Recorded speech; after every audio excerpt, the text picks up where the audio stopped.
Where are you today?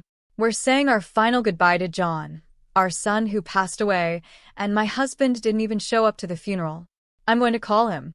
When I did, his voice sounded cheerful.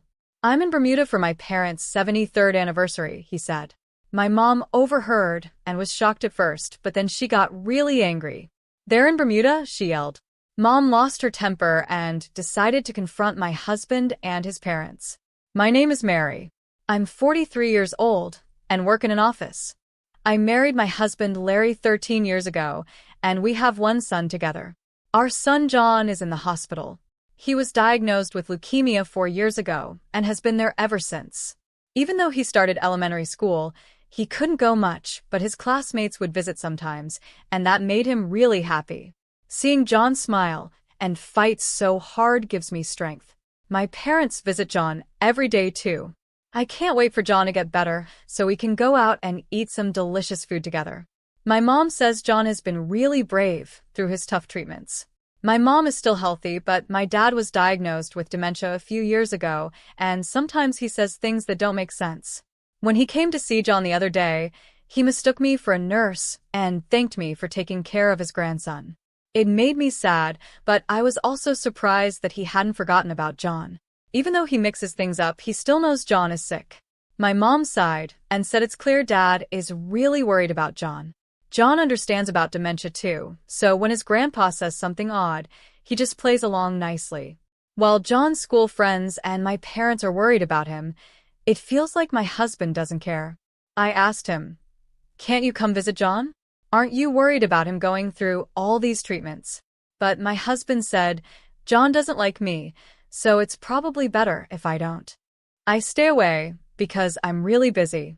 It's true that John and his dad didn't get along, but as his father, Larry should still try to be there for him. Larry never helped with taking care of John after he was born, so it's no surprise John didn't like him. Larry seemed to care more about his own parents than his son. Whenever he had free time, he would go to their place, saying he was busy helping them. My in-laws don't seem to care about John either. They hardly ever visit him in the hospital.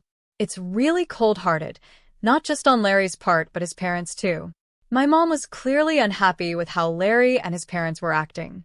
She complained with a disapproving look, especially annoyed that my husband doesn't come to see his son.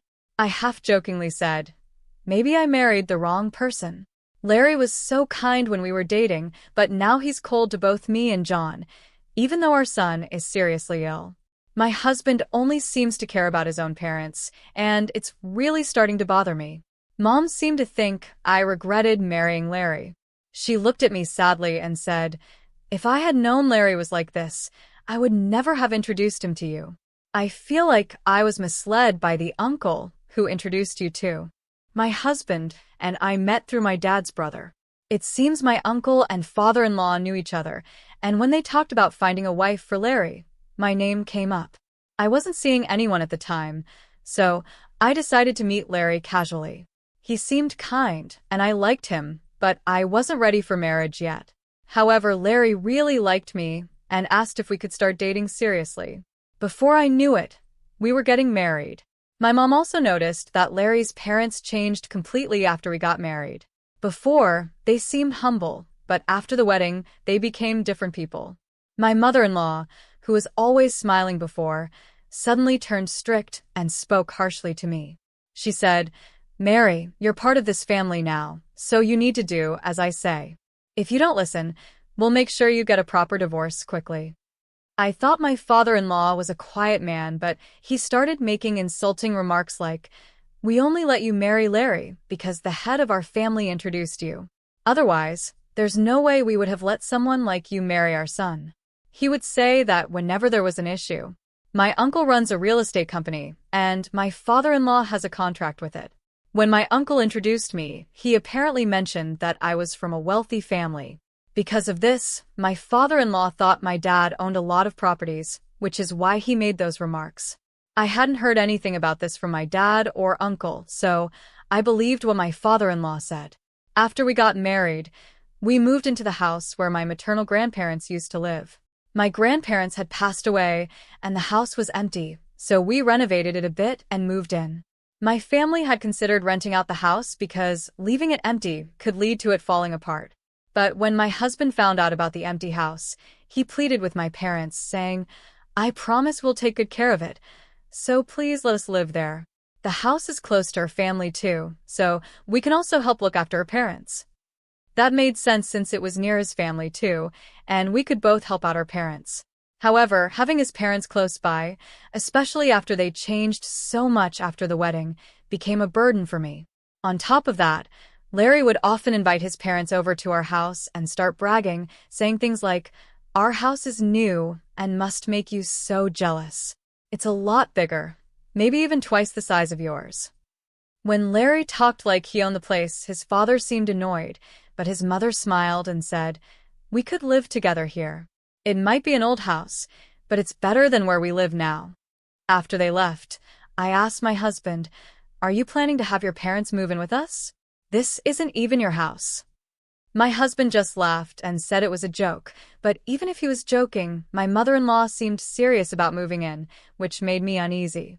After that, my in-laws kept coming over, looking around the house and saying whatever they wanted. Living here would be better than our poor house. At least there's no rent in this dump, my father-in-law said. I was annoyed when he called it a dump, and my mother-in-law ignored me while picking out a room for herself. Since my husband wasn't speaking up, I decided to tell them the truth. We're borrowing this house from my parents. My grandparents used to live here, so of course it's a bit old. My in-laws were surprised to hear that, but then my father-in-law quickly responded with an angry look, "That's why it's in such poor condition." He called it poor, but I thought it was better than their house.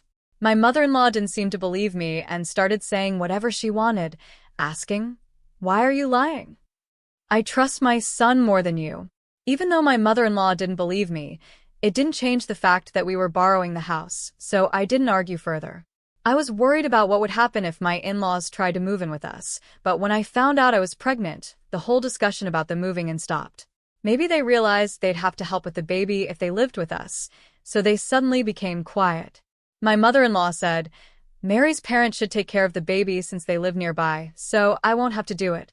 I never asked her for help with the baby, but she said that anyway. Since we lived close to both my parents and my in-laws, I couldn't stop thinking that she really didn't want to help with the baby. I wondered how they could not be excited about their first grandchild. When I told my mom what my mother-in-law said, she just laughed and said, "Leave the babysitting to me. You don't need to ask someone who doesn't want to care for their sweet grandchild." I thought my mom was right and planned to ask for her help once the baby was born. After a while, when my son was born, my parents were thrilled, but my in-laws only visited once. My husband also didn't seem moved by the birth of our son, which was disappointing. My mom tried to cheer me up by saying, "Don't worry, once the baby arrives, Larry will develop affection for him. He might not feel like a father yet." But my husband continued to show no interest in our son. Then, when our son turned 6, he became ill. After tests at the hospital, he was diagnosed with pediatric cancer. My husband, who was supposed to support me through the shock, said, "You'll have to cover the medical expenses yourself. It's not my problem." I was angry at his attitude as a father. My mother-in-law also made harsh remarks saying, "It's because Mary passed on her genes that John has cancer. None of our relatives have anything like that, so it must be your fault." Hearing my husband and mother-in-law's comments, my father stood up for me, saying, "Don't you care about John? We'll take care of him, so you can do whatever you want." My father, who was very supportive at that time, made my husband and in-laws leave quietly. Even though I was already distressed by my son's illness, their harsh words made me feel even worse. My mom encouraged me, saying, "Don't be discouraged. John will be upset if you don't stay strong. We'll do everything we can to support you. Let's work together." Encouraged by my mother, I decided to stay strong for my son. I realized I couldn't rely on my husband anymore, so I focused on taking care of our son and working. My parents, who were already retired, helped with looking after him, and I was very grateful. Even though our son was diagnosed with pediatric cancer, his condition improved, and he was able to live almost like a normal child. However, my husband started questioning if our son really had cancer and accused me of trying to deceive him. He would say things like, Is John really sick, or are you just trying to fool me? Seeing our son playing happily, my husband continued making inappropriate comments. I ignored him because talking to him seemed pointless. After the diagnosis, my husband wasn't around much. He spent a lot of time at his parents' place, which actually made things easier for me since all he did was complain. My parents came over to help with our son, which made my husband seem even less interested. But after our son was hospitalized 3 years ago, my husband started spending more time at home. He would say things like, "Leave the housework to me. You can go to the hospital. By the way, how about giving me this house?" When I came back from the hospital, he would smirk and make these comments. I ignored him, but I could tell he was more concerned about the house again. I was annoyed, thinking about how he was planning to move in with his parents without caring about our son. Around this time, my father was diagnosed with dementia, and both my mom and I were busy, so we couldn't focus on our house. We hadn't explained my father's condition to my husband or in-laws, so even when my father came over, my husband didn't seem to notice what was happening. "Your parents came over today, but they were just walking around. Aren't they going to help with John?" my husband would say, acting relaxed. Since I couldn't take my father for a walk alone, my mom always accompanied him. Explaining everything to my husband seemed too exhausting, so I said nothing. My uncle also visited occasionally and often had serious discussions with my mother. I was curious about what they talked about since my uncle always looked serious. When I asked my mom, she only gave vague answers. While I was worried about my mom and uncle, my son's condition worsened. I had been prepared for it, but seeing how critical it was overwhelmed me. With my husband being unreliable and my father suffering from dementia, I had no choice but to rely on my mother. When I updated my husband on our son's condition, he said something shocking. "I'm busy right now, so stop calling. You handle John's situation." I was furious at his lack of responsibility as a parent and seriously considered separating from him. After a while, my son passed away, and I was in such shock that I couldn't do anything. My mother and uncle took care of everything, allowing me to stay by my son's side. Just before the funeral, my uncle started to panic, asking, "Where are Larry and his parents? They can't skip the funeral, can they?" Seeing him so stressed, I called my husband and asked, "Where are you? It's time to say goodbye to John." My husband replied, "I'm at a party celebrating my parents' anniversary. I told you not to call right now." Hearing his voice through the phone, my mother and uncle were furious. My mother turned red with anger and said, "He's in Bermuda." I hadn't expected anything from my husband, but finding out he went on a vacation to Bermuda while John was in critical condition made me lose my temper. "You knew John was in a critical state and still went on a trip? I feel sorry for John for having a father like you," I said before hanging up the phone. Holding back tears, my mother comforted me, saying, "I will never forgive them. Don't worry, everything will be gone by the time they return from Bermuda." I was so confused by my anger and sadness that I didn't fully understand what my mother meant, but I knew I had to stay strong for my son. Thanks to my uncle and mother, the funeral went smoothly. After the funeral, I was left feeling lost. I had centered my life around my son, and now I didn't know what to do next. My uncle advised me, "Leave the future to me, Mary. You should go back to your parents' house and take it easy." Following his advice, I returned to my parents' house and helped take care of my father while settling in. My workplace was considerate and allowed me a long break, which was a relief. When I had almost forgotten about my husband, I received a call from him. "Mary, I can't get into the house. Did you change the locks?" "Changing them without notice is awful," he said, sounding panicked. I replied, "I haven't changed the locks. I'm planning to end things with you, so don't call me anymore," and then I immediately hung up. After a while, my husband called again, sounding even more frantic. "My parents' house has been demolished. What's going on? There's even a land for sale, sign up." "I don't understand what you're talking about," he said. I told him, "I'm going to hang up and check with my uncle," and ended the call. When I checked with my uncle, he seemed pleased and asked me to come over to my in-laws' family home. I went as he instructed to see what was happening. When I arrived, I found my husband and in-laws standing there, looking shocked. My husband demanded. What's going on? My parents' house is gone. Did you do this because we didn't take you to Bermuda?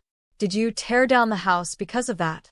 Frustrated by my mother-in-law's confusing accusation, I replied, I could never do that. I had a funeral to attend. Just as the situation was getting tense, my uncle and mother arrived. My mother yelled, people who didn't even attend the funeral have no right to complain. You should at least reflect on your actions. Larry and his parents went silent for a moment, but then my father-in-law began to complain. You can't just demolish the house and sell the land. I'm the owner of this property. Seeing my father-in-law's strange claims, I started to wonder if he might be suffering from dementia. He proudly presented a contract, saying, we got the house and land from your father. Here's a contract to prove it. The contract he showed had my father's signature, but it looked suspiciously unofficial. Moreover, it stated that the property was given away for free, which seemed impossible. This contract can't be valid. Besides, my father is suffering from dementia and can't make sound judgments, I said. Larry's parents insisted the contract was valid, claiming they didn't know about my father's condition. My mother then spoke up. This land is registered under my name, so he cannot sign the contract. You knew my father was suffering from dementia and forced him to sign, didn't you? I was shocked by my mother's words, but Larry and his parents were even more unsettled. As my father-in-law refused to believe her, my uncle showed everyone the land's details and lease agreement. The land and the building both belonged to Mary's mother. We had to terminate the lease because you were behind on rent payments, and we put the property up for sale. We repeatedly tried to arrange meetings with you, but you ignored us. We had no choice but to take legal action, my uncle explained. Larry's parents stared at the documents in silence. My father-in-law asked, were you behind on rent? Why didn't you pay? My mother-in-law, looking confused, admitted, I thought it was fine since we became relatives with her uncle. Then, she revealed the truth. Actually, we were planning to deceive your father into giving us the land, so we didn't think we needed to pay the rent. I was shocked to hear about the unpaid rent, but I became even angrier when I realized they had planned to deceive my father from the start. My anger grew, and I was about to protest when Larry suddenly pulled out a contract and, looking regretful, asked my mother, is the house we live in also yours? Does that mean this contract is meaningless too? The contract Larry was holding had my father's signature, just like the previous one. It seemed Larry had misunderstood, thinking our home also belonged to my father, and had created a fake contract. It's ridiculous that they tried to deceive us without even checking who owned the land. I'm glad we found out in time, my mother said, astonished, while Larry and his parents shook with anger. My mother then explained that her father was a significant landowner in the area, including around their home, which shocked both Larry and me. Suddenly, a young woman appeared and demanded, please pay for the travel expenses I covered. When will the life insurance for your late son be paid out? Seeing the woman, Larry panicked. My uncle grinned and said, even after your son's death, you brought your mistress to Bermuda? You've really outdone yourself. We've investigated everything. I was surprised again, but quickly realized the woman was Larry's mistress. It seemed my uncle had suspected Larry of cheating and had secretly investigated. As my mother and uncle discussed the situation seriously, the woman, who had appeared at the worst possible time, quickly fled. I can't believe Larry was such a terrible person. Our son must be horrified from heaven, I said, but Larry seemed unaffected and chased after his mistress. I turned to his parents and said, how does it feel to have enjoyed yourselves in Bermuda, hoping to rely on your grandchild's insurance money? Unfortunately for you, I'm the beneficiary of the insurance, so you'll have to pay for the travel expenses yourselves. Unable to respond, Larry's parents hurriedly left. After the funeral, I realized that my mother had intended to completely remove Larry and his parents from our lives. Following this, I divorced Larry and filed for alimony. It turned out my ex-husband had been cheating for 3 years and planned to leave me after our son passed away. He thought that once our son was gone, he wouldn't have to pay child support or deal with any responsibilities and would benefit from the life insurance. He even confessed his infidelity to his parents and took them on a trip to Bermuda. He knew about my father's dementia and took advantage of it by secretly getting him to sign a contract while our son was critically ill. Since my mother and I were busy taking care of our son, we had left my father with a home helper, which gave my ex-husband the chance to act. He managed to get my father to sign the contract as planned, but he didn't realize that the land actually belonged to my mother. My mother had inherited both pieces of land from my father and had entrusted their management to my uncle, who runs a real estate company. My father-in-law, who was renting the land and property from my uncle, mistakenly thought it was still my father's land. This mistake was a major oversight. Without checking the details, my ex-husband and his parents focused only on trying to make money. In the end, they accumulated a large amount of debt. Now, my ex-husband not only has to pay alimony but also cover the costs of the family's trip to Bermuda, leaving him financially strained. My in-laws were also asked to pay the overdue rent and turn to their son for help, but he could barely handle his own debts. They hadn't paid the rent earlier because they were already struggling with debt. They had hoped to clear their debt by acquiring the land, but it turned out to be my mother's property. Now, burdened with debt, my ex-husband has even lost his mistress and is living alone in misery. As I return to my family home, I'm finally starting to recover from the shock of losing my son. Since my mother is also dealing with my father's dementia, I can't afford to stay sad forever. I believe my son in heaven would be worried if he saw me so down, so I want to stay positive, within my limits. Sometimes my father says strange things like today when he mentioned that John is visiting and running around happily. I was surprised by his words, but maybe my father can still see my son. I choose to believe that my son is watching over us, and we should live cheerfully for his sake.